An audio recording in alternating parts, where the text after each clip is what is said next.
রৌদ্রোজ্জ্বল একটি দিনে আমি পৌঁছে গেছি কাঠমান্ডুর ললিতপুরে অবস্থিত পাটান দরবার স্কোয়ারে। দরবার স্কোয়ারে পৌঁছে প্রথম দর্শনেই আমি অপার বিস্ময়ে চারপাশে তাকিয়ে রইলাম।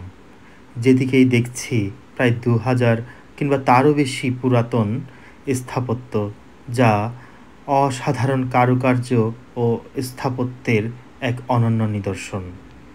যেদিকেই হেঁটে চলেছি অপার বিস্ময়ে আমি চোখ ফেরাতে পারছি না। এও কি সম্ভব এত সুন্দর কারুকাজ মানুষের পক্ষে করা? ঠিক এই কারণেই পাটান দরবার স্কোয়ারকে city of art and architecture বলা হয়ে থাকে এবং এটি ইউনেস্কো ওয়ার্ল্ড হেরিটেজের সাইট হিসেবে স্বীকৃত।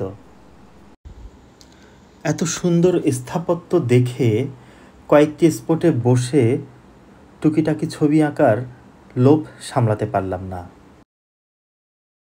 ছবি আঁকার পাশাপাশি চারপাশের অপার সৌন্দর্য উপভোগ করতে করতে কখন যে রৌদ্রোজ্জ্বল দিন মেঘে ঢেকে গেল বুঝতেই পারিনি।